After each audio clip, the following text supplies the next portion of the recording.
All right. Hello again, adventurers, and welcome. Another exciting daily vlog. This is daily vlog number 243, I think. Somewhere in the neighborhood. So, today. Today I have spent most of the day in bed. Because I mentioned a while back we had this issue where like all the lights in the basement, my room, just stopped working. Everything else worked, computer, my microwave, everything else was working, but for whatever reason, the light stopped working. In addition to a bunch of other outlets and lights throughout the house that were all connected to one breaker. So we had the electrical guys out. They figured out that it was one of the grounds was shorting. And what should have happened is our breaker should have switched off as soon as that happened, but it didn't because our breakers were old. So they told us, yeah, if you'd like, we can replace all the breakers. We can put a brand new surge protector in to your breaker box itself, which means that instead of having to have surge protectors on like each individual outlet, we just have a surge protector on all the electricity coming into the house, which is nice. So we're like, yeah, sure, let's do that. Well, in our infinite wisdom, we decided that 7:30 in the morning was a great time for them to come and do it. So I didn't sleep at all last night because I wouldn't have been awake in time for them to come down because they have to come through my room to get to the breaker box. And so we were without power for like maybe an hour or an hour and a half. Like they replaced the whole thing remarkably fast, and they're really great about it too.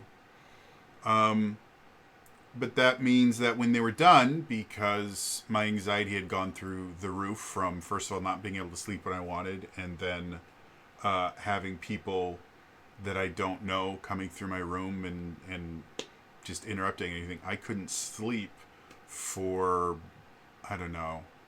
I don't think I got to sleep until close to noon. Or maybe like 1 o'clock. It was not fun. But in that time, due to the fact that I can't play Visions of Mana right now because I want to record everything and I couldn't use my computer because we had no power. I have just been playing a lot of the new Castlevania Dominus Collection, and hot damn, they're just so good. Like seriously, the DS Castlevania games were probably the peak of the Castlevania Metroidvania style Castlevania games. Like they're just excellent. Dawn of Sorrow is really really fun. It has the really addicting soul gathering system where every single monster you kill, you can actually absorb their soul and it gives you a special ability. And the story's really fun. It has an extra mode, which is basically an homage to Castlevania 3. And it's just massively fun. Order of Ecclesia was the final DS Castlevania game. And that one in and of itself, I want to create a D&D class or some tabletop RPG class. I don't know if I would do it with D&D anymore. Just because, again, I'm a little bit burnt out. Again, not that I don't like D&D. I'm just a little burnt out from it. But basically, the main character of Order of Ecclesia is this woman named Shinoa. And she has the power to use these things called glyphs. And basically what they are is she can just manifest weapons.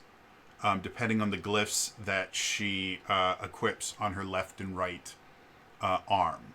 And so the first glyphs that you get are rapier glyphs. And so you can just go, ha, and then a rapier comes out. And she go, choo, choo, choo, choo, choo, choo, choo, choo, choo. You don't throw them or anything, but it's basically like fighting dual-wielding rapiers. And then as you move on, you get more and more glyphs. And some of them replicate weapons. Some of them replicate spells. It's just a really, really fun system. And I've always liked the idea of a character, and I think I've talked about this on here before. I've always liked the idea of a character that like manifests weapons, as opposed to like having a sword on their back. They just kind of go shh, boom, and then they have a weapon right there in their hand. They can just make it appear. Very much akin to like I can't remember the Fate Stay Night Unlimited Blade Works. The hero for one of the main characters that I can never remember his name, but he could just kind of make weapons appear out of nowhere and throw them because he was an archer. Yeah, I've always thought that was a really interesting character idea, and makes for a very interesting character to play, because first of all you have to come up basically with rules for, well, how does the manifestation work, and then you have to find limits, because if it's just that, well, I can create any weapon in existence, that creates problems. So it's like, well, what's going to stop me from making, a bazooka and then blowing people up? Well, there has to be limitations to it, and the limitations are what makes it interesting. And so the limitation that Shinoa has is, she has to, first of all, she can only have a glyph equipped on each arm, and then one other glyph, because there's a whole separate set of glyphs that are attached to the R button, and those tend to last a little bit longer. But as far as like attacking glyphs, she can only ever have 2 at any given time. And she has to find them as to travel. You can't buy glyphs anywhere, but every so often there will be like statues in that just give you glyphs. And then there's certain enemies that when you kill them, they drop glyphs that you can absorb. There are certain enemies that will try to cast magic at you that you could absorb before they cast it, and stuff like that. Like it's just a cool system. So yeah, that's what I did for most of the day. That, and I did finally get some sleep, which was nice. But I badly want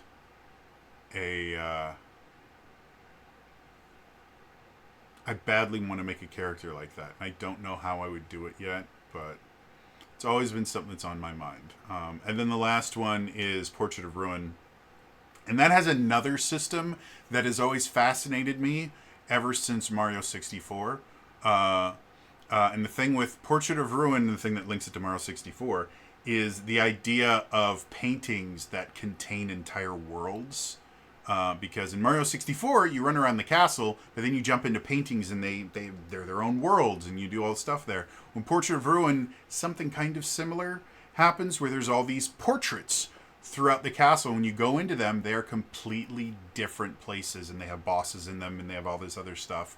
And so instead of just having a singular castle that you have to explore, you actually have to explore the castle itself, and then all of these little mini worlds. Like one's a magic school, one's a desert, one's a pyramid, one's a swamp, and it's just I've always loved the idea of having like kind of like Sigil City of Doors, where you can have a place and you just kind of go into an area and there's all these different portals that can take you to anywhere you want. So kind of that central kind of hub world kind of thing.